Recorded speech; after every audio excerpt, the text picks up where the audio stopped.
I have my books and my poetry to protect me. I am shielded in my armor, hiding in my room, safe within my womb. I touch no one and no one touches me. I am a rock, I am an island, and a rock feels no pain, and an island never cries.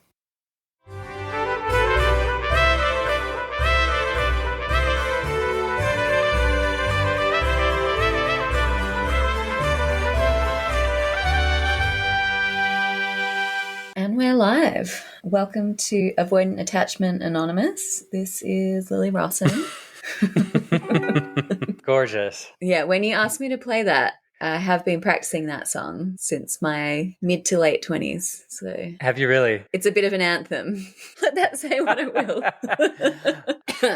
Hi, everyone, and welcome to Deep Space Wine, a podcast that attempts to recap and decode every episode of Deep Space Nine, the forgotten stepchild of the Star Trek universe.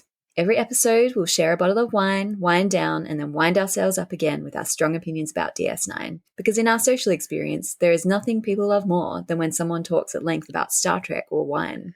Or daughter of the fifth house, holder of the sacred chalice of Rix, heir to the holy rings of Beta Z. I mean, I know I flippin' love it. I'm obsessed with it. I'm obsessed with her. I think we both are. What an icon. What a queen. Did we know this before this episode? It's hard to think of past me and how I felt about Lwaxana Troi. I think a lot of Star Trek fans have a complicated relationship with her. I've been doing a rewatch of all of her episodes on The Next Generation over the last few weeks.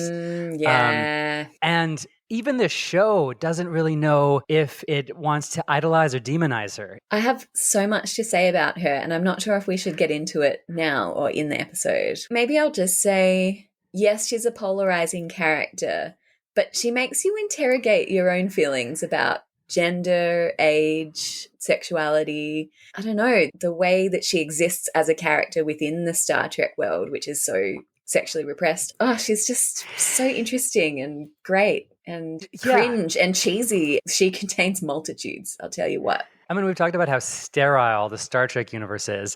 She is one of the only characters who's allowed to have a sex drive. Yeah. And most of the time she gets shamed for it, especially early on. The second time she ever shows up on the Enterprise, she's literally in heat. She's in like Betazoid menopausal heat. Yeah, that's problematic. And she systematically works her way through propositioning every single male on the ship. I mean... But then as the show goes on, the writers stop shaming her and they realize what a crucial breath of fresh air she is. Yeah. And look, let's be fair. I think there are some things that happen in the early seasons of Next Gen that are better left forgotten. I'm sure I don't know what you mean. Come on. We should talk a little bit about Majel Barrett, who is an amazing actress, especially in this episode. Correct. For anyone who doesn't know, she's called the First Lady of Star Trek. She was married to Gene Roddenberry for decades. She was cast as the original number one on the very first pilot episode of Star Trek back in 1965. But Paramount Studios thought it was way too wild to have a female first officer. So they settled on an alien instead, because that's more realistic. Yeah. But imagine a world where she was the first officer. Yeah, what could have been, huh? I guess we've got, her character was resurrected on Strange New Worlds, and now Rebecca Romijn plays that original number one. But instead she got recast as Nurse Chapel on the original series, and also on the modern shows in the 90s, of course, she was the voice of the Starship computer. Yeah, it's a great voice. It's a great voice, and she was the voice of the computer up until her death in 2008. No. It's kind of a fun fact because sometimes she even talks to herself. There's scenes where Lwaxana is talking to the computer. Oh, great. Yeah. Yeah, it's fun. But also, the fact that she has played the computer voice is kind of fun to think about for the discussion of this episode in particular. So just a nugget to hold on to. Mm-hmm. You heard it here. Lovely. And a quiz question for you, Lily. Oh. Do you know where Majel Barrett's ashes are today? No. Somewhere fabulous? Somewhere appropriate, perhaps, for her legacy as the First Lady of Star Trek. Tell me. Her ashes are currently floating somewhere in space alongside those of Gene Roddenberry's and several cast members of the original series, including Nichelle Nichols. They launched the ship into space in January 2024, and it actually ran out of batteries before it could land on the moon. So it's actually, their remains are going to be floating through space for eternity. I love that. Yeah. Their son, Rod Roddenberry, says it's actually sort of perfect, poetic. And I guess the last fun thing about her role as Lwaxana is that her son confirms that the role was designed for her. The role was built entirely around her. And he says, quote, "If anyone wants to know who my mother was, 100% like Lwaxana Troi." Oh, I love that. She had the strength Lwaxana had, spoke her mind like Lwaxana, but was also tender and loving, just as she is with so many characters. Yeah. Oh, she really is. Oh my gosh, I just remembered the episode where she's really kind to Worf's poor son, Alexander. Exactly. Oh, poor Alexander. I mean, these places needed Lwaxana desperately. And they did. That episode's amazing because Deanna Troi is trying to counsel her way. She's trying to like be this useful counselor for Worf and Alexander. Like, have you guys tried making lists of your conflicts with each other? And Lwaxana comes in and she's like, that is boring as hell and useless. Kid, come with me to the holosuite. We're going to take a mud bath because we both deserve it. Yeah. Oh man, I wish she was my mom / grandma / life partner. I don't know what I want from her.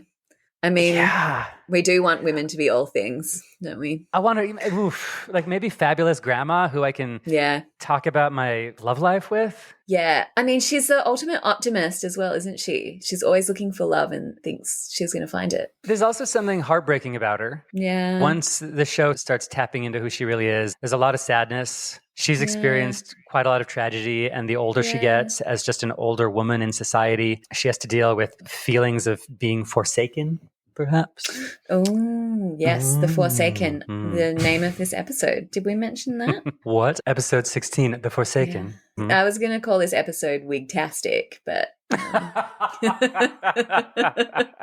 know, each to their own. Look, if this podcast had any reason to exist, it was to recap this episode in particular, I like to think. It's fabulous.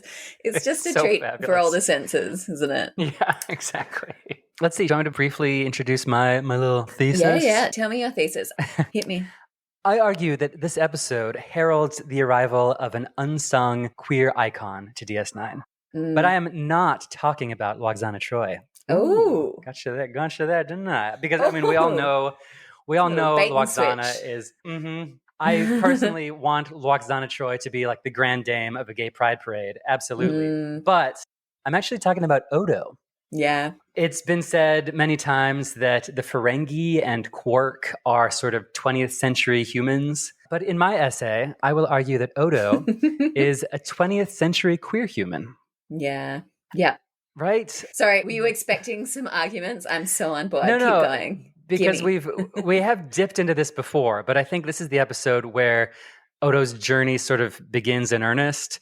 I think today Dax gets a lot of attention as a sort of trans icon. Sure. But to me, Odo exemplifies this powerful, unrealized, unique potential of selfhood waiting to bloom. And that journey towards becoming his true self starts here. And thank God Lwaxana, a fellow queer icon in her own right, is there to get things started. Love it. As a framework for our discussion, there were a few different strings to tug on in this episode, a few different potential directions I thought we could go. The episode is giving a little Cinderella. It's giving a little Space Odyssey. It's also sort of set up as a double rom-com a la cinematic classic The Holiday. Oh. Which character is Cameron Diaz? Who's Kate Winslet? Discuss. Because, of course, Odo and Lwaxana's storyline is one of several intersecting storylines in the episode. I think there's multiple characters who could be the forsaken character of the title. It's true. And so I decided the best way for us to tease out all the connections between these different characters was for me to just present two different ideas from two modern day thinkers, just for us to hold on to and chew on as we discuss. So very briefly, I want to first present the inner chimp management model by psychiatrist Stephen Peters. Okay. Brief disclaimer, the creators of this podcast do not necessarily affirm or endorse any of these ideas I'm about to present. I'm merely relaying them here for contemplation. Okay. Yeah. So the inner chimp management model is a mind management tool to help you become a healthy, confident, more successful person. Professor Steve Peters says, let's think of the brain as a machine. Can we train it to work the way we want it to all the time and be who we want to be all the time? Can we train our emotions to be exactly how we want to think and feel? And he says to do this, we can think of the brain as having three component systems: the computer, the inner chimp, and the human. Okay. The computer system is a reference source. It stores memories. It stores core beliefs. The inner chimp system is the emotional system that thinks and acts without our permission. It's a primitive system which we have no control over. It works on drives and instincts for surviving in the jungle. It's impulsive and can get us in trouble. Sure. Sounds Freudian, but continue. Yeah, look, he didn't come up with stuff out of thin air. And then the third system he calls the human system. And that is the real person. The human is rational, conscious. It is you. Only you can decide who to be and how you would like to live your life. Therefore, its basis is facts and logic. All right. So that's the secret to a successful life, Lily. You got to learn how to keep that chimp in its cage where it belongs. Wait, I thought the secret was the secret. That's so last week. Oh my God. All right, on to the next one. Finally, the second great thinker of our time I want to introduce is RuPaul. Yes. Drag queen extraordinaire. Yes. And simply one of his most famous quotes, "We're all born naked and the rest is drag." I love that. And it leads so well into my little tidbit of discussion that I want to have about this episode. Great, please. Which is drag as a concept, drag as a construct, and potentially, maybe some of the characters being exactly as RuPaul describes, that they're born naked and the rest is drag. I'm so glad you're with me there. Yeah. Yes. Yeah, I mean, definitely the main contender is Lwaxana. But potentially Odo as well. So how much do you know about drag? Look, when I'm having a bad day, I do binge RuPaul's Drag Race. Yeah, who doesn't? Right. I suppose my first experience with drag was Priscilla, Queen of the Desert. Yes. Australians were really ahead of the curve on drag so queens on film. So I saw that when I was a mere child, and it was just fabulous. And there was I feel like the 80s and 90s was still a pretty homophobic time, and the film definitely delves into that, and maybe their treatment of the transgender character is a little bit outdated. But it was fun and fabulous and amazing, and like you say, turning pain into art and joy. For any listeners who aren't familiar with Priscilla, could you give a quick summary or recap of it? 3 amazing drag queens set out on an across-country tour of Australia on like a big fabulous silver bus, and they sort of head into rural towns and small local towns, and in some cases that doesn't go very well. In other cases they just are loved and adored by the townspeople. Have you seen it? I have. It's almost like a bright, colorful, happy drag queen goes to a remote outpost and brings joy and self-acceptance into this frontier town. I don't know if you know any other stories that sort of tell that tale. Ooh, I see what you did there. Priscilla, Queen of the Alpha Quadrant. Oh my God, is she ever. But drag. it has pretty ancient roots. It's sort of been around forever in some form or another. People dressing as the opposite sex. How do I describe that? Well, yeah, drag at its most basic definition is dressing up as the opposite gender Yes. to perform or entertain. And that's the big difference between a trans person and a drag queen.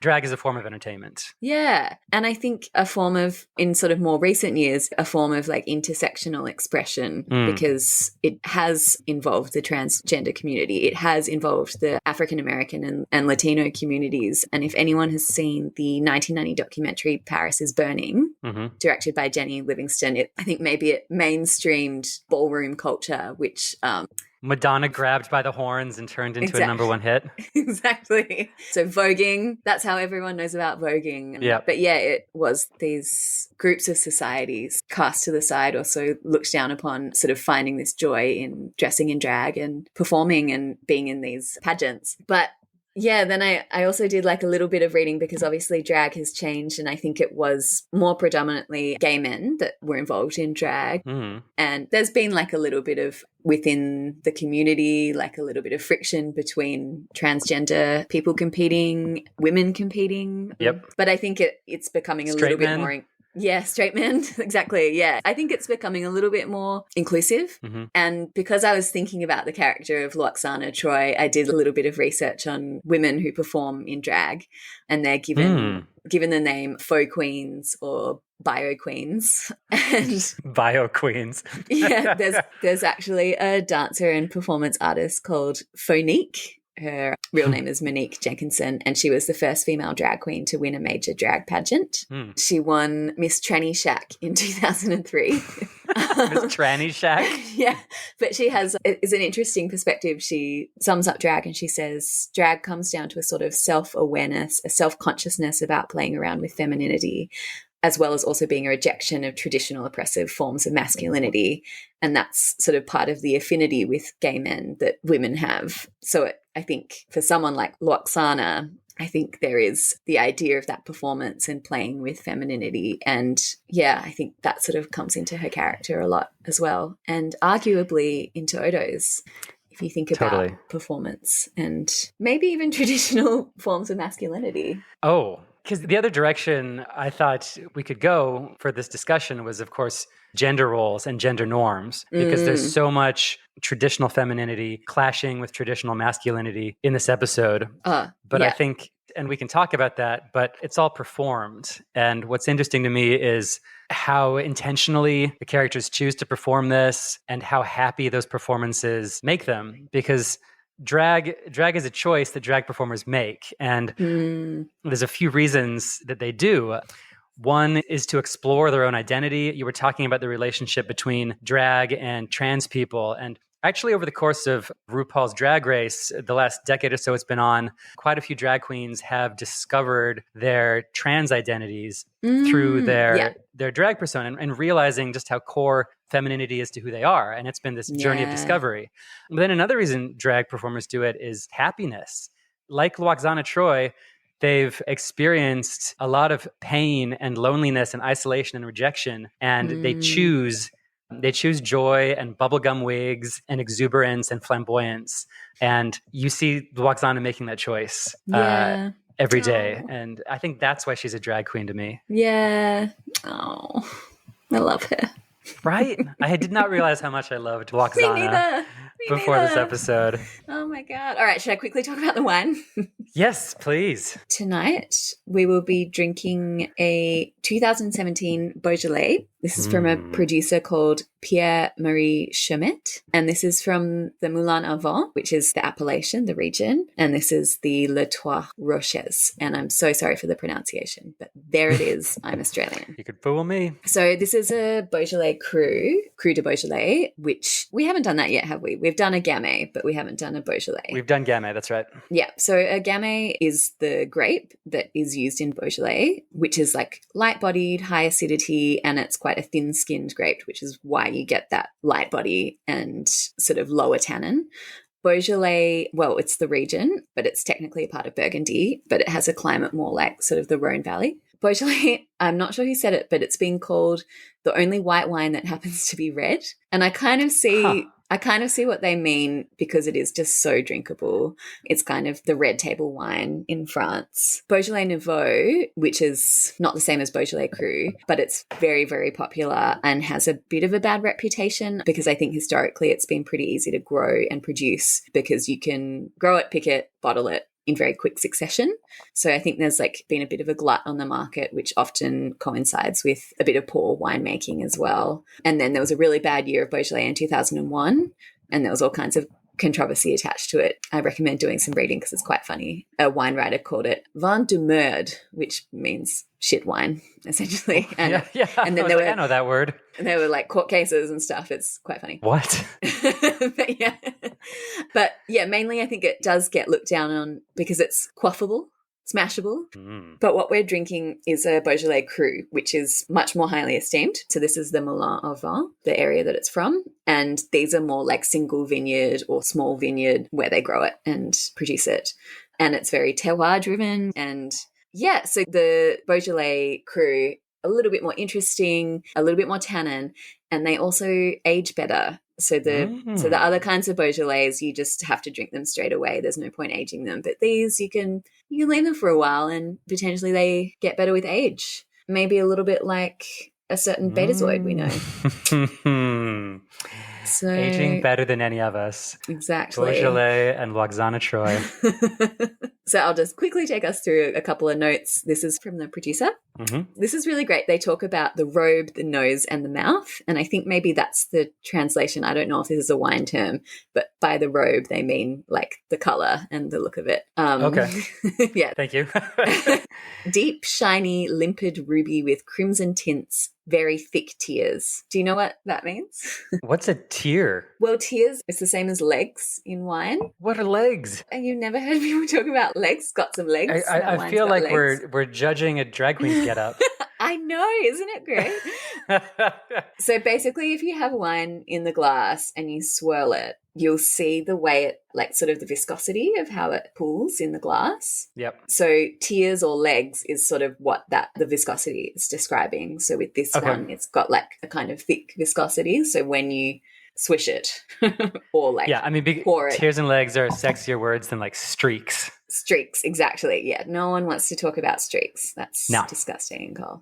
All right. So on the nose is intense with red fruit scents that include raspberry, cherry, blackberry, and blackcurrant, partner with hints of violet and iris. And this is quite particular with Beaujolais. You get all those fruits as well as the sort of floral violet is quite common. And then the mouth is refined and racy with a full rounded and fleshy, juicy fruit attack. And I like to think that's a translation that went wrong, but I'm going to start using that. Fruit attack. It's a fleshy, juicy fruit attack. I'm trying to decide if that's a drag queen's name or... Yeah.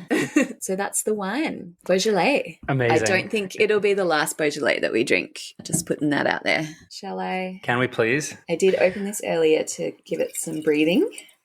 Cheers. Cheers.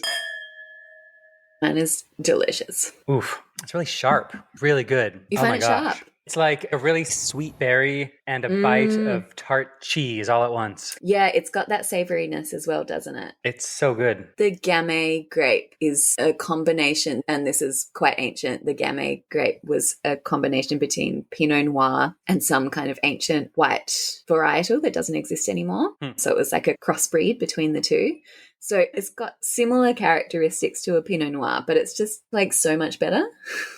Yeah, it's actually one of the best wines I've ever tried. Great. Love that. It's delicious. Billy, have you ever figured out what your drag name would be if you did drag? Oh my God. I'm going to be thinking about that till the end of this episode. Yeah, just something for us to ponder. I think we both need drag names. Well, I think I would maybe have to be a drag king as well. I think that would be way more fun for me. Have you ever done drag? Have you ever dressed up as a drag queen or a drag king? I haven't, but when I was 17 years old, I threw a party that the theme was the movies. And the only reason that I had that theme is because I wanted to dress up as Tom Cruise from Risky Business. In whitey tighties? In whitey tighties. Like I had short dark hair at the time, the like long socks. Oh my gosh. The white t-shirt, the microphone. So maybe Maybe that is my drag king persona. I don't know. I have to cut my hair again. That's a good Wigs. one. It's all about wigs. It's all about wigs. Yeah. I think the closest I've ever gotten to drag was for a costume party where the theme was glamorous or something. And I fit myself into this sort of pink power dress. And Oh my God. with my short hair, I really looked like a Russian assassin. Sort of someone who, I like to think it had some glamour to it. Actually, Okay, I looked like I could kill a 00 agent, Lily. So I'll show you a photo later. You'll get what I mean. We could put it on the Instagram. You know what? We'll probably have to put it on the Instagram. You're welcome, everyone. Yeah. All right, should we do it? Let's do this. I'm so excited. I've been looking forward to you and me discussing this one for a while. Amazing. Sashay away. Sashay away. The Forsaken. We open on this episode and we find out this is going to be one of those really exciting ones where there's a diplomatic time suck. So there's a delegation of Federation ambassadors on a fact-finding mission about the wormhole. And Cisco has the perfect candidate for this mission. Shady. And it's Julian. It's Julian Bashir. And it's good to know that Cisco seems to be punishing Julian for his numerous offenses in season 1. Oh, yeah. Cisco is doing Bashir dirty with this assignment. Nah, I love it. And Cisco's having so much fun doing dirty by Bashir. It's great. He says Bashir is the perfect one for the job. And it's doubly cruel because I bet when Bashir first got offered it, he was over the moon. He's like, oh my gosh, I get to hang out with diplomats for a week. Yeah. Absolutely. It's perfect. But little does he know they're a bunch of Karens. Because these delegates, they are not happy. And we once again get to hear about how crappy the quarters are on Deep Space Nine. I think it comes up once an episode. An ongoing motif, how uncomfortable the beds and the quarters are. Like, can they replace the beds? I don't know. Although the female ambassador talks about gargoyles on the wood poles on the beds. And I mean, that sounds fabulous. The set watch that could have been, you know? Maybe they show up at some point in future episodes. We can only hope. So in the delegates, we have... Well, she's kind of the space Karen of this episode. Oh, definitely. This lady is an Arbizon. She's got a little bumpy head. We've got a Bolian and we've got a Vulcan who, even for a Vulcan, seems pretty bored and annoyed by what's happening. Now, I am aware of the use of the term Karen, and I want to interrogate that a little bit because I'm using it as a shorthand, but I'm also aware of the way that we feel about older women in society and maybe how that reflects upon me, how that reflects upon society in general and ageism and women of a certain age. And yes, I do understand that there are women who are white and entitled and horrible of a certain age. But yes, it's something to ponder. I've just always been troubled by the term Karen because my uncle's wife was named Karen, and I just felt so sorry for her and every other Karen who's a perfectly lovely human out there. Can we choose a name that is not an actual name of a lot of like really good people? We can't. That's unfortunately how it is.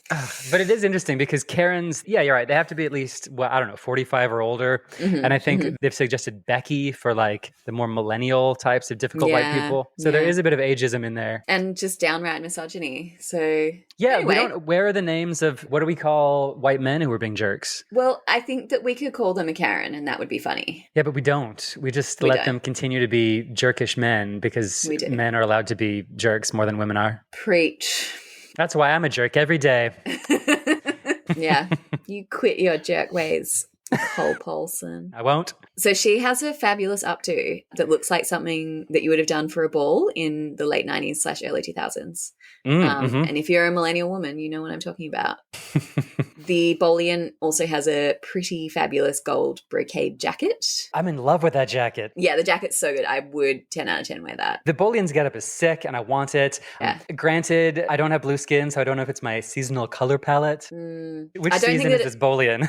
I don't think that it's his. I mean, he's blue, so he's got to be some form of winter. So gold, I don't know. He's making it work. Oh, I think it works perfectly with his skin. It really complements that baby blue cheek. Yeah. By the way, an amazing Lwaxana Troi quote from one of her Next Generation episodes. She says, "I adore diplomacy. Everyone dresses so well." Oh, she's in it for the fits. I love it. You know what she's there for, yeah. But anyway, apparently this delegation are all pretty peeved that Cisco won't meet with them. Julian gives a half-hearted excuse about how the station needs a whole system recalibration, but he's a terrible liar and everyone can see through this, except for the Vulcan, who is pretty interested in this recalibration because he's boring and stupid. Julian again tries to palm them off with the offer of a holosuite, and Space Karen is disgusted at the idea of the Ferengi sex programs, and then the Bolian accuses her of being sexually repressed. So I was going to save this for later, but just because I want to remind people of this silly framework I presented, we have these three components of the brain. Ooh. And we have these three really difficult ambassadors. They're all insufferable in their own way. And I found it pretty easy to actually, and I was able to match them to one component. The Vulcan is just pure computer. All he is like, oh, I want to learn about your systems. And he's boring as heck.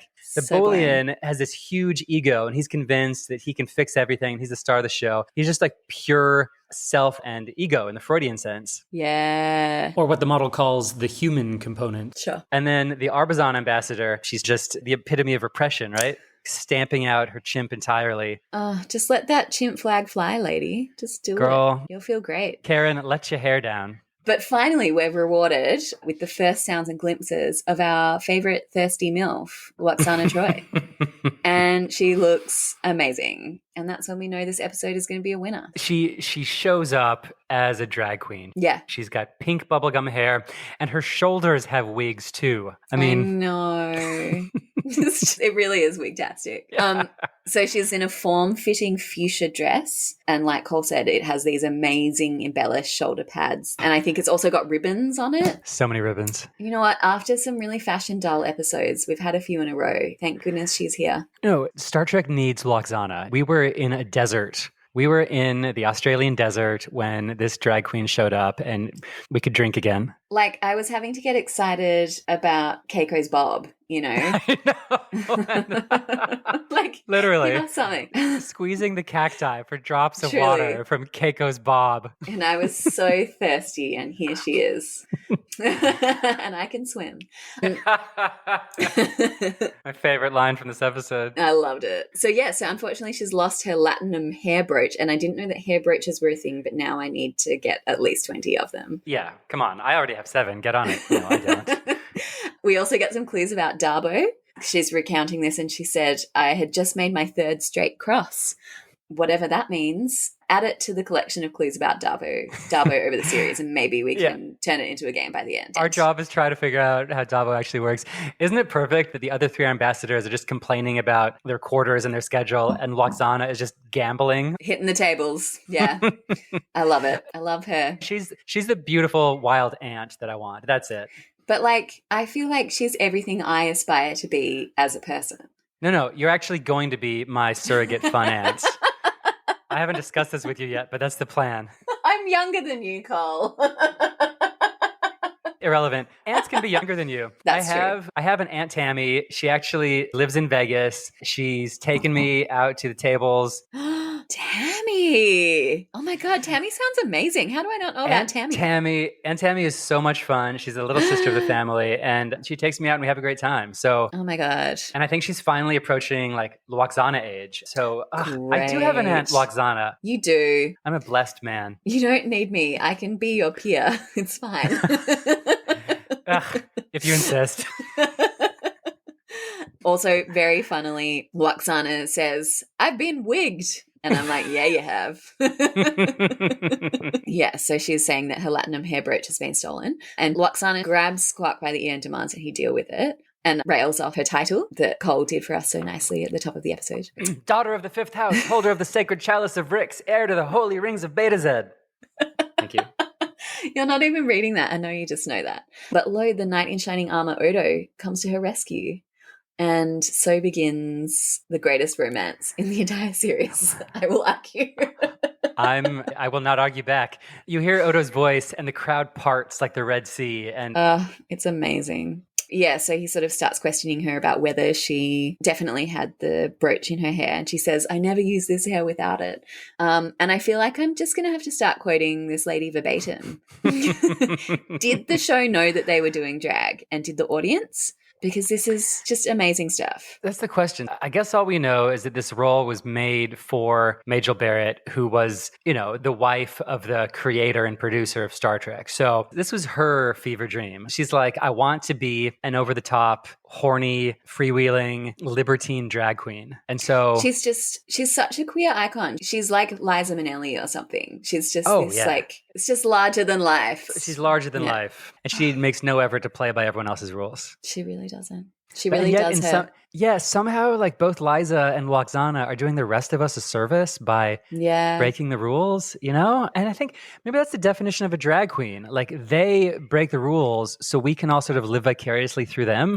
Yeah. Because I think audience members in drag shows, they feel this subversiveness and rebelliousness, but they're just dressed in blue jeans and they get to ride the coattails or the wigs of these drag queens. Yeah. Oh, amazing. So Odo asks if she can sense any guilt in the room, but betasoids can't read Ferengis. But then Odo scans the room and sees a naughty little goblin in silver pajamas. I mean, like racial profiling much? Like who looks sketchy and goblin-like? God, Odo. But this guy does have a pocket full of stolen treasures, including the hair brooch. And apparently Dopterians are distant relatives of Ferengi, which is why Lwaxana couldn't read him. And then, as it turns out, Lwaxana and I share the same kink, and that is competent people. Yeah. Odo gets his Poirot moment, his Mr. Monk moment of brilliant deduction. And she is Lwaxana is so turned on. Yeah. She is like, yum, yum, give me more of that. She is teased, her wig is teased, and we are teased. That's a teaser. Perfect. Thank you. Then we head straight into some O'Brien torture. He's having literal arguments with the computer, and in a moment of extreme hubris he refuses to read the manual, and it's like, come on man, we all hate building IKEA furniture, but good luck without those weird little amorphous creatures showing you what to do, like. But Cisco comes in and he does some great management, telling O'Brien to relax and that it's only a computer. But O'Brien claims that this computer is his arch nemesis. I mean, yeah, sure, Cisco, it's only a computer, but let's be real. Star Trek is a show that's made for nerds. And yeah, sometimes its characters have really deep, intense relationships with their computers. Let's remember the most genuine, heartfelt friendship on Next Generation was between the engineer Geordi and Data, a robot. Like, this is Star Trek, people. That's why we need drag queens, because otherwise it's like engineers falling in love with computers. Oh my God. Yeah. And the outfits are terrible. We all know that. But O'Brien, like, he's in a situationship with this computer. He sure is. He and his girl are having some communication issues right now. Yeah. Julian leads the delegation into ops, and Cisco is visibly irritated to find that they are there. The Arbizon lady manages to get in some complaining about the Cardassian beds before Dax and Kira alert Cisco to an unidentified vessel coming through the wormhole, which I think is the beginning of a lot of the plot devices within Deep Space Nine. But look, they live at a wormhole. I'll allow it. The Bolian tries to claim that he should be at first contact, but Cisco manages to get Julian to take them to a docking bay to watch the descent of the ship instead. And Cisco just has so much authority and Julian has a lot to learn. And then at the end of the scene, Cisco comically sighs and rolls his eyes, which is always great. And I know you love that overacting comical reaction from Avery Brooks. That's totally up your alley now. It's my bag. Mug at the camera all you want. I am here for it. So much mugging. I did appreciate the ambassadors are trying to get Cisco's time, and so he schedules a briefing at 0400 hours, which is 4 a.m. Like, you're so shady, Cisco. Man. Look, he's beyond this. Truly. Meanwhile, Odo is in his office fastidiously doing some paperwork. And like a scene from a film noir, the camera pans to show Lwaxana draped in the doorway in another fabulous outfit. Why didn't I get that? It's a film noir. That's it. Yeah. All it would need was like the camera angle coming through the bent leg and it would be The Graduate. Yeah. So she's in an icy blue lace and sheer number. Like it's got panels that are lace and the rest is sheer. There's also a wig change, red locks, which are tumbling in this curled updo. And it's amazing. And she can wear anything. And I will say that she doesn't always dress to her color palette, and the wigs are not always to her color palette, but I will allow it because it's so amazing. I don't know what to tell you. She can wear anything. I decided this one with her skin tight dress and the red hair sort of makes her look like a feline ready to pounce, like a lioness ready to pounce. Yeah. Yeah. She's definitely a predator. Exactly. In this scene. She compliments Odo on his passion for his work, to which he replies that some people find what he does tedious, but she denies this and says, "You are the thin beige line between order and chaos." How good is that? I love it because she too has noticed how beige he is, and it's a compliment as much as it is a sick burn. She's negging him. She's straight up negging him. She's like, she's sure. negging him, but also she sees him, you know?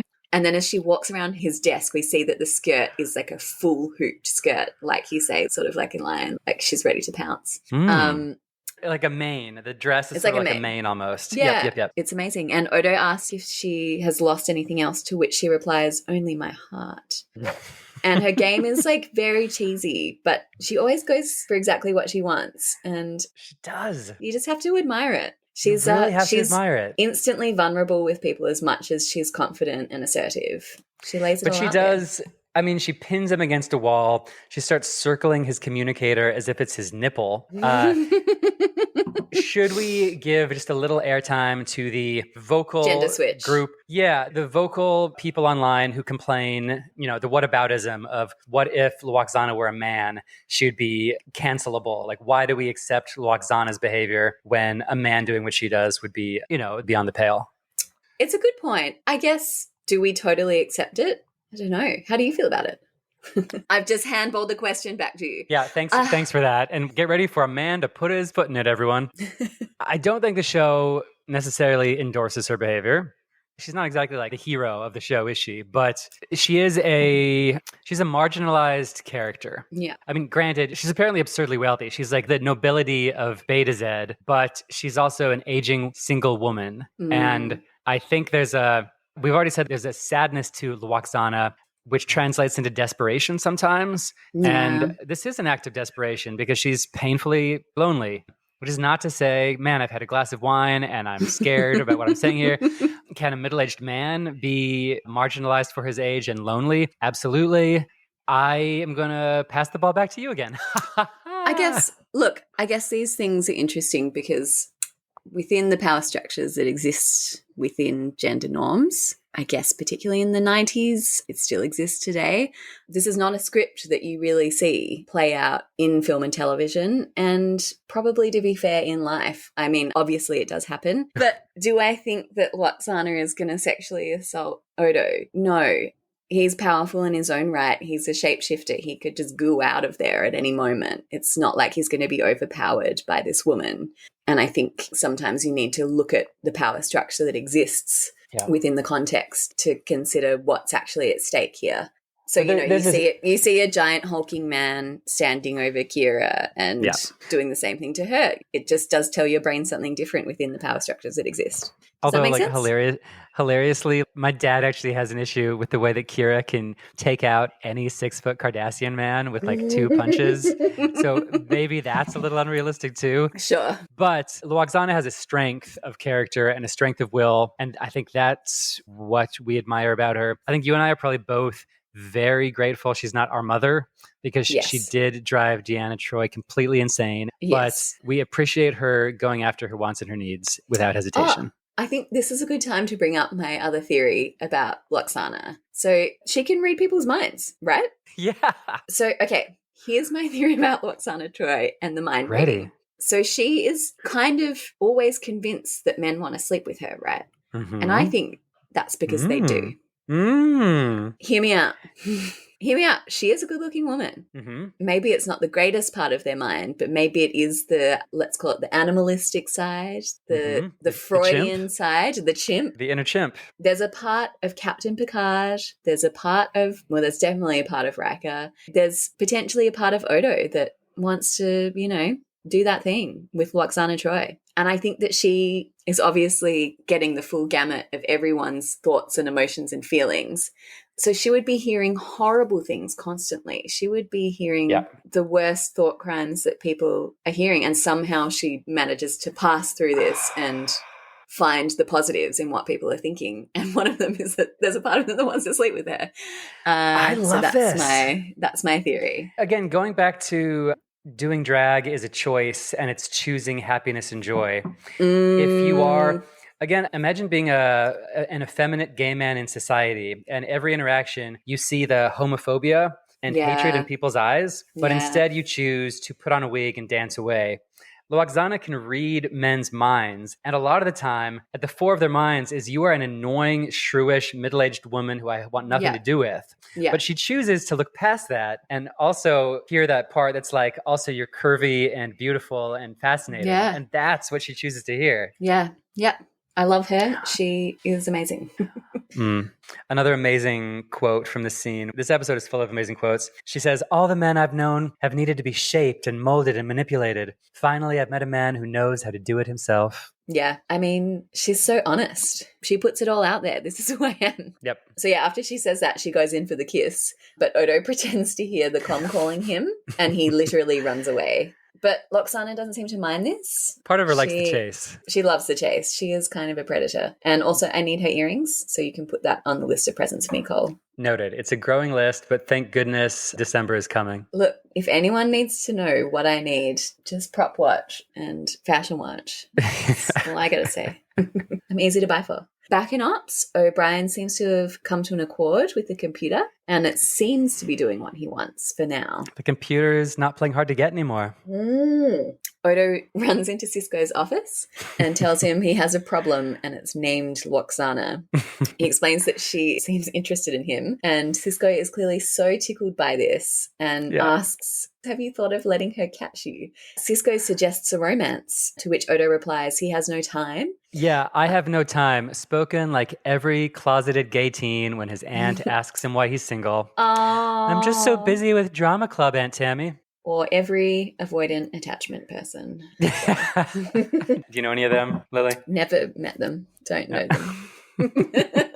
I mean, Odo is like the station's resident emo teenager, and he runs straight to Daddy. He runs for to help Dad, with his and big boy Dad problem. is so sweet with him. Obviously, he's having fun, but it is like a parent talking to a teenager through the first romance or the first time someone's interested in them. Totally. It's gorgeous. Odo asks Cisco to tell Lwaxana to leave him alone, and Cisco ribs him a little bit and says that Odo's afraid of this woman, but not thieves and criminals. But Odo says that he understands thieves and criminals, but doesn't understand her. What do we make of that line? Well, I think it's more that he is used to working in binaries, so he can do good and evil, he can do right and wrong by some kind of code, but something as complicated as interpersonal relationships is well beyond him, and I get it. They're for sure. Yeah.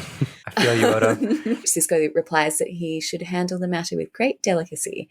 And then Odo does a teenage eye roll. The emo teenager.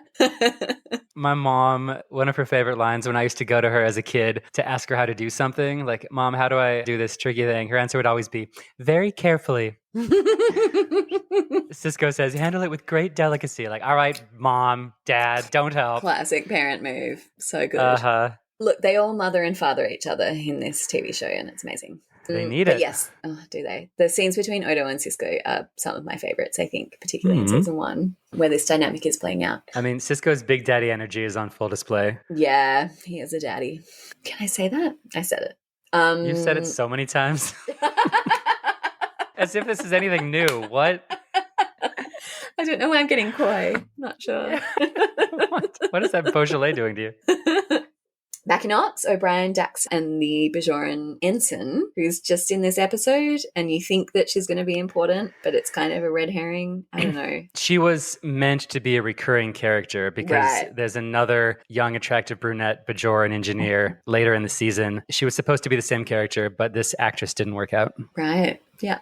Anyway, so they're assessing the computer's findings on this probe that's come through the wormhole. And apparently it has lots of hardware, but this is just for a probe? How suspicious. Odo creeps trepidatiously onto the promenade, only to be instantly intercepted by Lwaxana in another stunning outfit change. This is a direct homage to Picard on The Next Generation. Whenever Lwaxana was visiting the Enterprise, he would tiptoe out of the turbo lift and immediately be pounced on by Lwaxana. I love the continuity. Ready. I mean, she can read people's minds. She knows where they are. Yeah. So she's in a full-length, form-fitting cherry red dress. It's got a drop waist and she's got a blonde wig and it's like very bombshell. It's so Marilyn Monroe, but it's so simple. It's just simple, elegant beauty. And it's my favorite of all the outfits. Yeah, she's pared it back maybe to be less overwhelming, but it's totally her still. Yeah, anyways, we can overanalyze her fashions later, but they carefully chose each of her outfits for each of her scenes. They did. Apparently she's reserved a sexy time holosuite at Quartz, and Odo is terrified of this. He's horrified that Quark knows that... The shame. Odo tries to fend her off, saying that he has to get to Upper Pylon 3, but she joins him in the turbo lift, saying she always wanted to see an Upper Pylon.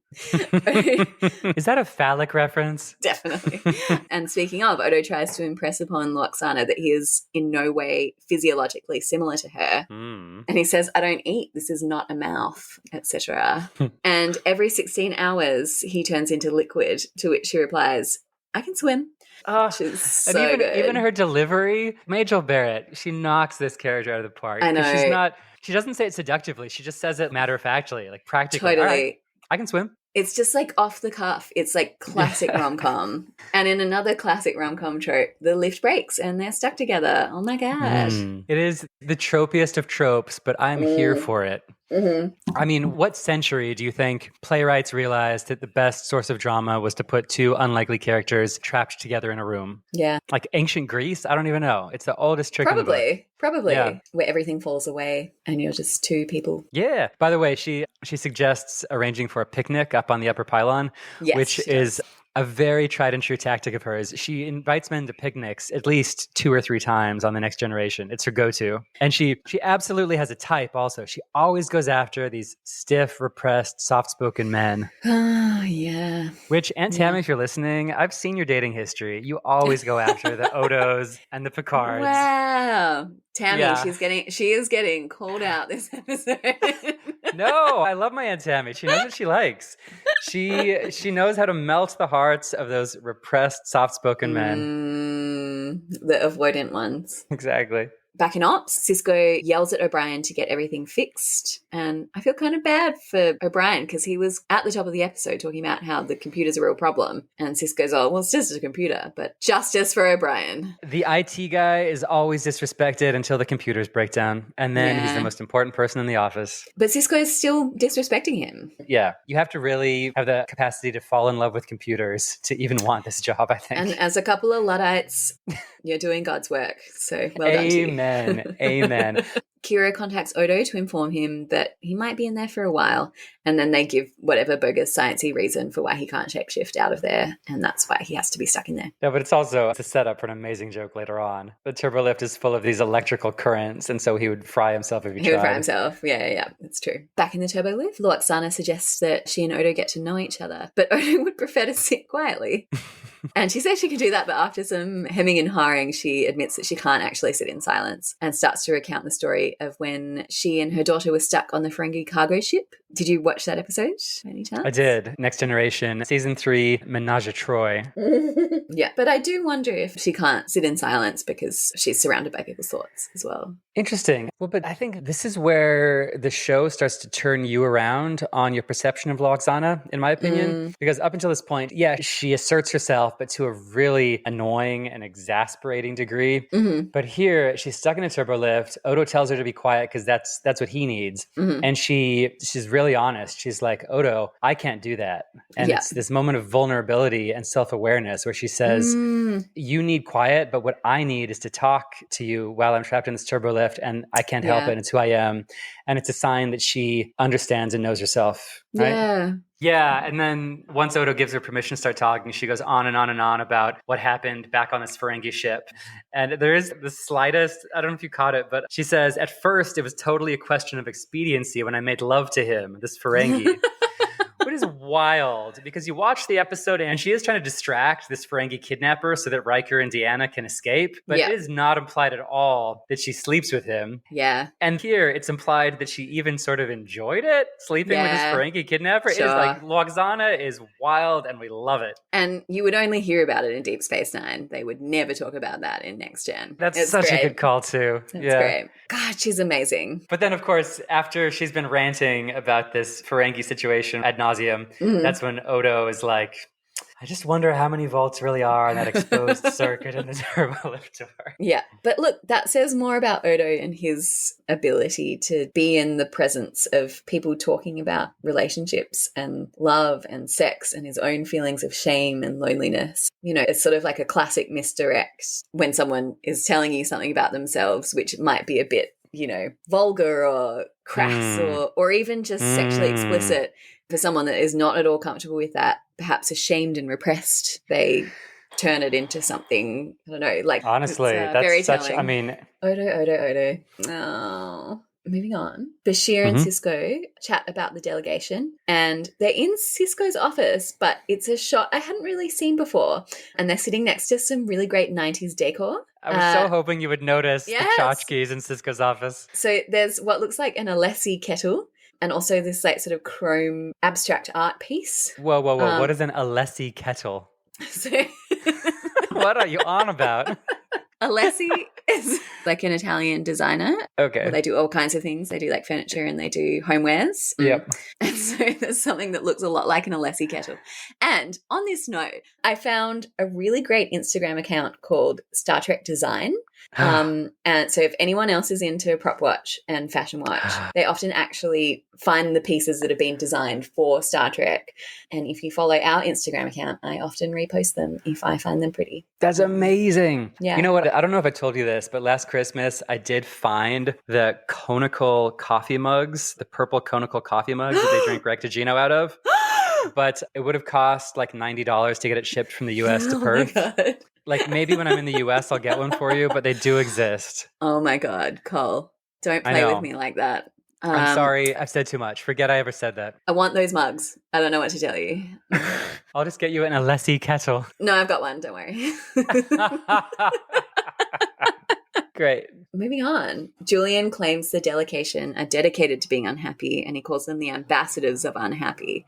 And it all turns out that, as we might have suspected, this is some kind of hazing that Cisco is doing, putting a young officer with difficult VIPs. And apparently Curzon Dax used to do it to Cisco, and now Cisco is passing on the favor to Julian. Mm-hmm. But that does imply some kind of fondness for Julian at the same time, because in my experience, you don't haze the people below you if you don't care about them. He wants to knock Bashir down to size, but he still sees the intelligence and ambition and potential. I more just feel like he's taking all these lame ducks under his wing. He's got Odo, he's got Bashir, he's got Kira. But also he's got Jadzia Dax. And isn't it weird to think about? Like, imagine your boss being reincarnated and then you are their boss. Like, what would you do if suddenly the boss who hazed you is now your underling? Yeah, it's a trip. They don't actually go into that too much, but... No, I guess the thing is he could be putting Dax through the same paces that he's putting Julian, but Julian is so immature and Dax is not. Yeah, Julian deserves it. Dax does not need hazing because she's got 300 years of experience under her belt. But I do think that they're all lost puppies and Cisco is taking them in hand and taking care of them. They're all forsaken young officers. They sure are. Are you going to talk about Cisco's anecdote from when he served under Curzon? Go for it. He says, yeah, I didn't like the job either. In fact, I hit an ambassador who was harassing a young female ensign, which is a bit of a character insight for young Benjamin Sisko. Yeah. Like, respect, Benjamin. Yeah, and it also speaks to he has moments of being so controlled and remind me again of the three brains. Computer, chimp, and human. Yeah, so I think it's all really at play for him constantly, and he sort of has a tight leash, a tight restraint on his emotions. Yes, when sure. he's making decisions. But his emotions really play out in his decision making, and you sort of see it time and time again, maybe in a way that you don't see with Picard. That's a great call, because you're Yeah. right. It was the chimp, our psychiatrist professor would argue, that hit the ambassador. But I would argue that ambassador deserved to be punched. Mm-hmm. And Sisko is a deeply emotionally driven person, more so than Picard. Yeah, because he's so traumatized. Yeah. These are the thing. He's dealing with these things, but also sort of understanding the trauma of others in his decision making. And that's why he actually has quite a lot of time for all these lost puppies, all these forsaken under his wing. Oh, Sisko. Yeah. The best daddy. We've got the best aunt and the best daddy in this episode. Like, I feel like my chimp is winning and I feel like crying already, and we haven't even gotten to the scene that we haven't even gotten to the best scenes of this episode, and the chimp is ready. I'm so ready. I've also had quite a bit of wine. That helps. Yeah, the chimp likes some wine. The chimp loves wine. Oh, really quickly, Yes. Sisko says that he punched this ambassador. Yes. And you see this crazed glint in Bashir's eyes where he's fantasizing about punching the ambassadors. But also, Julian would never. No, he wouldn't. He but would he's never. thinking about it. All right, so Sisko questions O'Brien about the status of the turbo lifts. O'Brien has a theory that, well, he explains it as working with the computer on the Enterprise was like dancing a waltz, but working with this computer has always been like a wrestling match, which is says some things. O'Brien then diagnoses the computer with a big old case of neediness. He's like, it just needs so much from me. And maybe O'Brien is avoidant attachment style. No, exactly. The computer has anxious attachment issues right now. It's true. I think that makes O'Brien and the computer like the Kate Winslet, Jack Black of this situation. Oh, the holiday. I forgot about the holiday. Okay. Yeah. Wait. Oh. I honestly have only seen it once. Have you really only seen it once? No, I can believe that. It's a terrible movie. Yeah. That I watch every Christmas instead of Love Actually, because I argue it's better. So yes, in Ops, the Brains Trust minus Julian discuss the possibilities of what is happening. Dax hypothesizes that it could be a sentient, non-biological organism. And there's a possibility that someone essentially left a baby on a doorstep. So someone sent out this probe with a sentient, non-biological organism on board. Mm-hmm. And the organism could have bonded with the computer. And just like me, this organism thinks that Lwaxana and Odo are endgame. And that is why the turbo lifts don't work. I'm impressed with Kira for being the one who comes up with these allegories of like baby on our doorstep, puppy that's attaching itself to O'Brien. She does, but then everyone's like, no, hate that baby metaphor. We're going to go with the puppy metaphor because that's way better. And then they just run with that puppy metaphor for the whole rest of the episode. Well, and that's what look, let's save it for the end. Are our officers problematic? Definitely. But maybe instead of a puppy, for the intents of this discussion, we can think of this thing as a chimp. And we're seeing the chimp meld with the computer in ways that challenge the idea that the computer and the chimp really are two different things. Okay, my only problem with this construct is that I can't help thinking about all the stories where people have a pet chimp and then the chimp like tears their face off. And that's all I can really think about. Chimps are really dangerous. No, chimps are very dangerous. Again, I'm not endorsing this model. I'm just simply trying to suggest that you can neatly bifurcate the chimp in you and the computer in you is maybe a false premise to start with. I'm going to agree with that, yeah. Sisko questions Kira about the length of Odo's regenerative cycle. I love that Sisko's the one who thought of this. For how long he's been in the turbo lift and how long he can stay in his physical form. And then Kira says, if he doesn't get back into his pail in time, and I love whenever they use the term pail. I know. His pail. Really tickles me.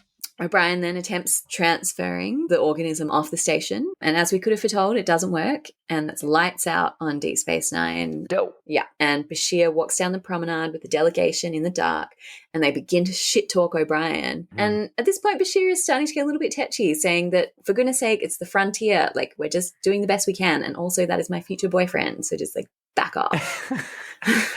Did you catch the subtle callback to the very first Bashir scene in the pilot? Because when he's this green young officer, he says, I chose to come to Deep Space Nine because we're on the edge of the frontier and it's one adventure after another. And 16 episodes in, he's starting to get a little jaded. He's like, yeah, not exactly the adventures I signed up for. This is actually just what real life is. It's still work. Yeah. He's calling himself out for being so star-eyed in the pilot. Yeah, he's on this redemption arc. So then we head to the best scene. We're back in the turbo lift. Yeah, this one is beautiful. It's beautiful. Lwaxana finally starts asking Odo some questions after doing a bit of nervous monologuing in the previous scenes. But Odo is looking real sweaty because it's pretty close to pail time. Lwaxana asks if his hair is real. And he says, and this is great, and this is so drag, and this is so identity politics. And he says, it is real in that it is me. At first you think Lwaxana is just looking for wig tips. Like, ooh, how'd you get your hair to look so natural? No, but she's not. She is deeper than that. It's such a great answer because, I mean, what is real? Who are we like as people? Are we our exterior? Are we the things that we're born with? Are we the things that we construct? Are we the things that we dress up as, that we perform? You know, what is gender? Is it a performance? Is it something intrinsic? And Deep Space Nine dares to ask these questions. Yeah, and Odo, he knows what he is and what he isn't. So he's able to tell this prying woman, this is me, but he's still got a long way to go, being okay with that too. She asks him how he's done this, and Odo admits that he imitated the hairstyle of the Bajoran who was assigned to him in the lab, and Lwaxana is shocked to find out that Odo grew up in this lab. And then Odo makes this distinction between growing up and what he calls a transition from being what I used to be to what I learned to become. Which is truly the most heartbreaking description of adolescence that I've ever heard. It just makes me want to cry. Transition from what you used to be to what you learned to become. God. And for Odo, it truly is what people wanted him to be, I suppose. Bajoran society wanted him to look like Bajorans, and that's what he became. And a man. He had no gender, and he had this sort of father figure, male lab tech, who he built his entire identity around and became a man, tried to become a Bajoran man. Just like so many people do with their own parents. She says that it sounds very lonely, what he's describing, and he counters that with saying he's very self-sufficient. He's a rock, he is an island. And she says, I'm sure you had to be to survive. It's so emotional. And so suddenly he's talking about his childhood and his pain and trauma. And he sort of tells it in the tone of a joke. So he says that he was the life of the party, and in order to fit in, he would be entertaining and he would perform tricks, changing into a chair or raise a cat. And that's what he would do to keep people entertained because he didn't know how else to connect with people, I guess. He became a minstrel at these parties where he just mocked himself. I've seen so many gay men, especially when I was in college. I would see gay men who are just incredibly flamboyant and effeminate to the point that they never had the option to pass as a straight person. And I would see a lot of these guys just choose to turn it into a joke and become the life of the party because it was the only way they would be accepted. And also just a way of protecting yourself. If you say to people, look at this is what I am, it's funny, it's a joke, then they can't hurt you because you've already put it out there. Let me beat you to the punchline. Yeah. And that's what Odo was doing at these parties, turning himself into a chair. Lwaxana tells him that he's been going to the wrong parties and he should come to one of hers, and then all the guests will have to entertain him. I've had too much wine and I'm going to start crying. I'm going to start crying. I didn't know this is where this episode would go, but I did. Yeah, we definitely did. This is the stuff that gets into my cold heart, Cole. Penetration of the cold crow heart. So yes, she's really very sweet, but it's hour 15 in Odo's cycle and he's looking pretty moist.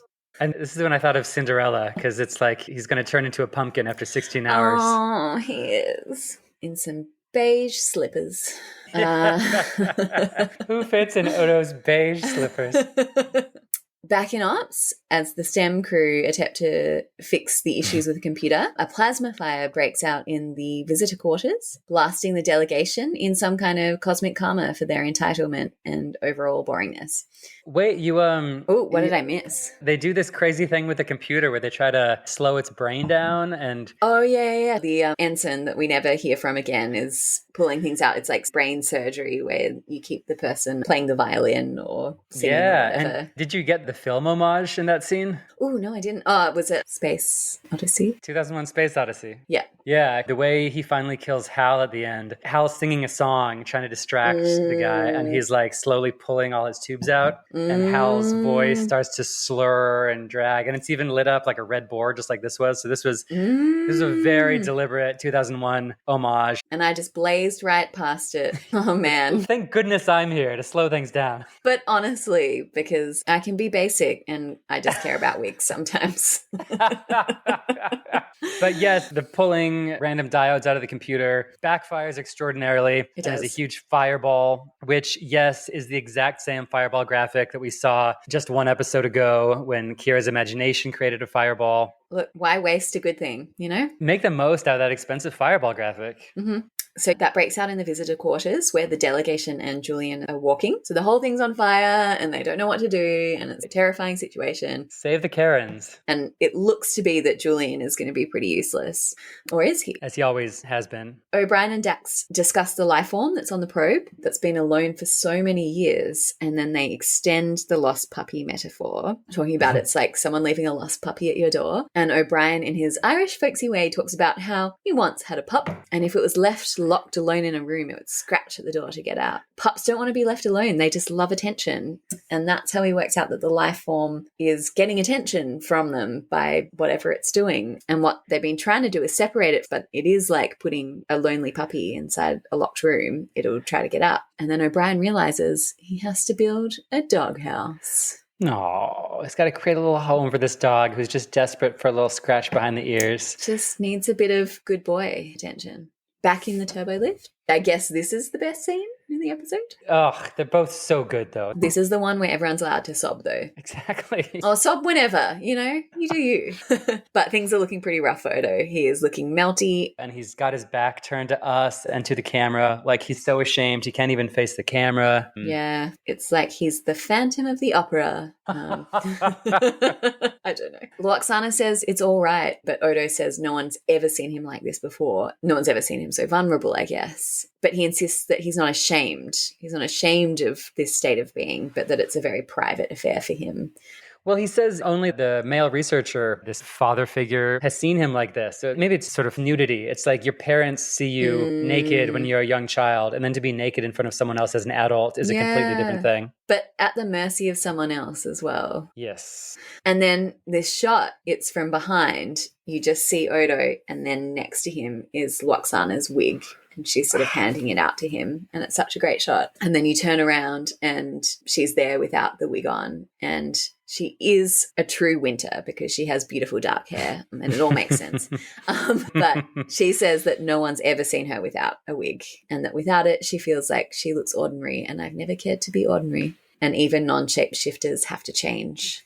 And it's so vulnerable and it's so open. And it's just this way of showing him that she accepts him because she knows he can't hear it. She could tell him, I accept you, but he has to see it. He has to see her be vulnerable first. This is so now's probably the best time to go back to that RuPaul quote. We're all born naked and the rest is drag. The beautiful wigs, the beautiful dresses, like that is her. That is her true self. Yeah. It's the costume she puts on to become herself. And it's the exact opposite for Odo. He puts on this beige costume every day to blend in. But that's not him. And she's saying, yes, we all wear costumes, but I choose to put on this costume because it gets me more connected to who I am. And I'm inviting you to be who you are in front of me too. Yeah. Oh. And then Odo says to her, you're not at all what I expected, which is what we're all thinking in this moment. Yeah, right. And then the waxy Odo melts into his true form, sans pale. And Lwaxana catches him in the skirt of her beautiful red dress. And then she just looks at him in his goo form, just lovingly and benevolently. And it's the same way that she looks at him when he's in his other form. You know, it's not different to her. She probably doesn't even need him to be in his sort of corporeal human form. She would maybe accept him as he is because, you know, she can swim. She can swim. I think that as much as it's a throwaway joking line when she says I can swim, she really can. Like, she really can go with the flow. She can meet people where they're at if she is not just ruthlessly trying to get them into bed. She can see where they are in that moment and be there for them. And I think that she shows that throughout the Star Trek series. What do we make of the symbolism of Odo finally seeking refuge in her dress? I mean, we could say, oh, he got inside her skirt, right? But no, is it something... we would not say that. We would not say that, Cole. There's something very maternal, right? It's maternal. Yeah. But I think that mirrors what romantic relationships can be as well, that we're all looking for the love that our parents gave us in different forms in our romantic relationships. It's not the only thing we're looking for. We're looking for sexual desire. We're looking for companionship, friendship. You know, it's this huge ask that we make of romantic relationships. And no, that's it exactly. That strange line of intimacy and bearing yourself when you... I mean, we need Freud here, right? But like... Look, let me put it this way. I'm not calling Cisco daddy because I want him to be my daddy. Am I right? Exactly. Right? And we'll leave it there.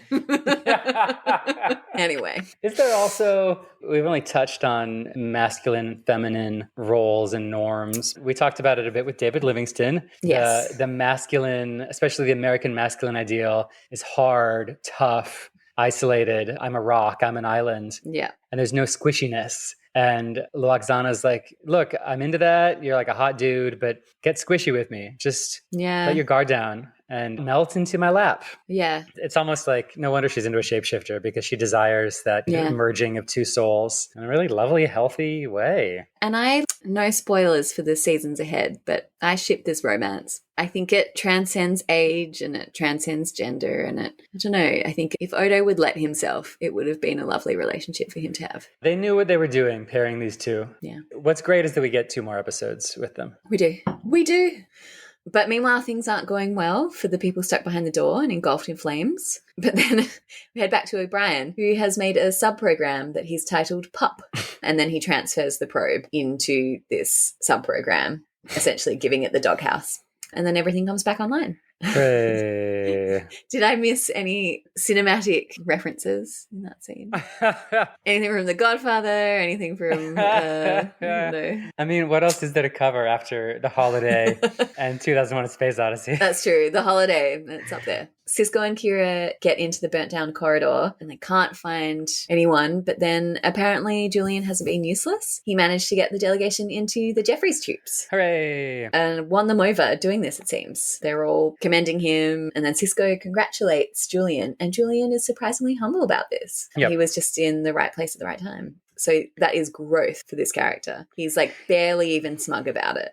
What is the point of this whole C plot for Bashir? I mean, I think I would argue that anyone on Deep Space Nine is the lost puppy. In the next scene, they talk about how the life form on the probe is just another life form visiting the station. Yep. And arguably all the characters are these traumatized, lonely, lost puppies. I think Bashir is definitely one of them as we find out more about his character. And I think as he sort of moves away from toxic masculinity and generally insecure, horrible behavior, he is sort of a lonely person who needs guidance. And I think that Cisco's really actually given him the opportunity to be a Starfleet officer. And yes, it was hazing, but it was also something with responsibility, and he's taken it and done the right thing. Yeah. The kid's done good. Yep, growing up under the tutelage and protection of Daddy Cisco. Daddy Cisco and all the other lost puppies on the station, you know. They all mother and father each other.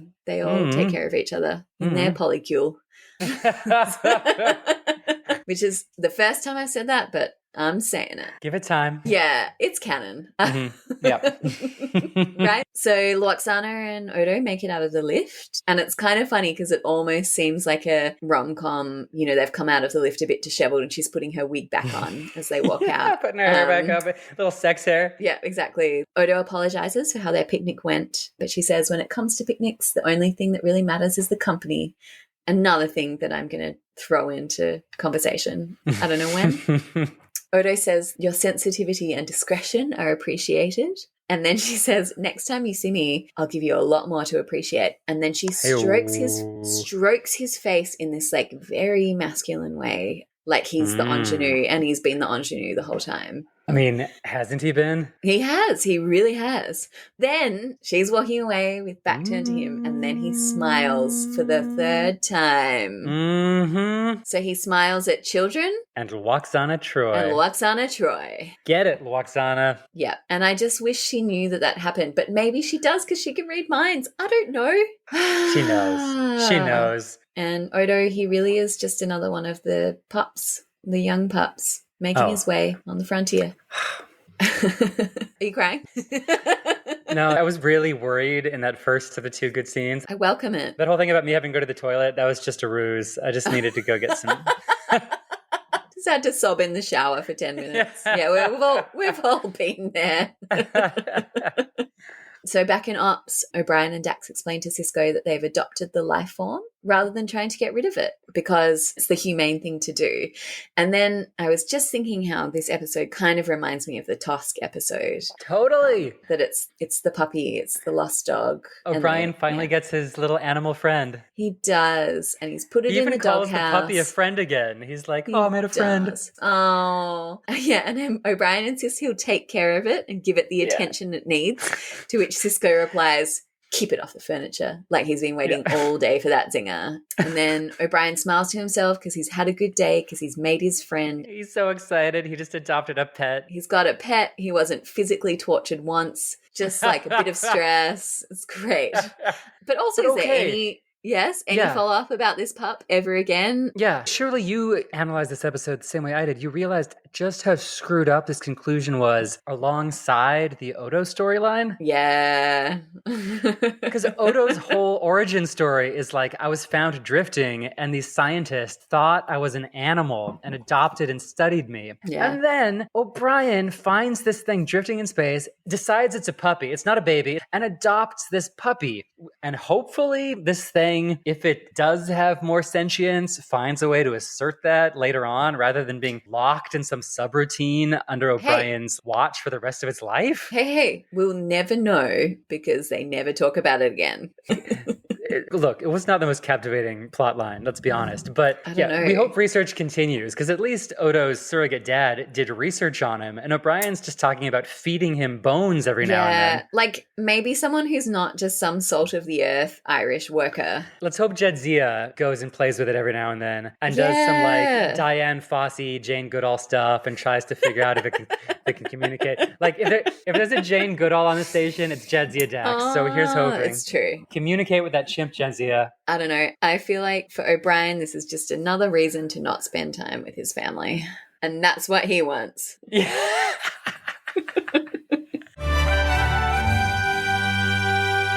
So the inner chimp mind management model was first introduced to me by a doctor acquaintance of mine about 6 or 7 years ago. A doctor who was struggling with parts of himself that he thought were distracting from his ability to be a competent, successful, focused person. And we lost touch. And just about last year, I see him on social media, and he has actually abandoned his career in medicine to become a singer-songwriter. Great. Pick the chimp. He's got a beautiful voice, and his songs are now on UK radio. And his very first single was all about, for one thing, it was about addressing his bisexuality. Ooh. And it was about embracing every part of you, accepting every part of you, and not being what people tell you to be. And it seems like he has finally let in the chimp and learned how to play with his chimp, and I'm very happy for him. I love that. Or, you know what? He might have just abandoned this framework altogether. Yeah, exactly. And thought, you know what? I contain multitudes. I can be whatever I want. I sure hope so. I mean, my biggest issue with this silly mind management model is it says the human component is really you. And the computer and the chimp, no, they're not you. They're these things that you have to manage or leverage, but that's not you. I think Lwaxana knows that she is as much chimp as she is computer, as she is quote unquote human. I mean, girl's the voice of the computer on the starships, right? She is as much. Oh my God, yes. She's as much computer as she is playful chimp, as she is humane, and she has learned to dance the waltz of all three of them. She's a goddess and she lives among the stars now. And it makes me happy and it makes me want to cry. She's exactly where she was meant to be. It's lovely. Wait, but more importantly, let's move straight on to fashion watch because it's so easy. I mean, is it? Make no assumptions, Lily. All right, tell me. All I'm going to say is Boleyn's ambassadorial outfit does give Lwaxana some competition. It's like you think I don't know you and you think I didn't know you were going to say that. God. Although, did you notice he's got some silly hood in the back that covers the nape of his neck for no reason at all? I didn't. I'm going to have to follow up on that. And unfortunately takes it from couture to bad sci-fi. That one. He didn't listen to Coco Chanel. He should have taken the hood off the nape of his neck before leaving the house. But you know what? Coco Chanel can get fucked when it comes to drag because always add more. And that's what Lwaxana does. Put one more thing on. Except, okay, so obviously it's down to Lwaxana's three outfits. Her first outfit was to say, I'm a drag queen and I'm damn proud of it. Yeah. Her second outfit was, I am a lioness and I'm ready to pounce. Yeah. And then outfit 3 was this restrained, minimalist. Restrained for her because it Marilyn is Monroe. bright red. It is a bright red dress. So she's still playing the bombshell, but it is restrained for her. I would agree. And my favorite was the minimalist bombshell. Yeah. Not least because the material was enough to hold the liquid of a changeling. Look, I know it's something synthetic because it looks stretchy, but... Definitely synthetic. So, yeah, Jadzia as trans icon, Odo as queer icon. You think we're on the right track there? I think it's the reason people love this show. Yeah. Unfortunately, Odo's coming out becomes a lot more complicated than the average queer person's. It does.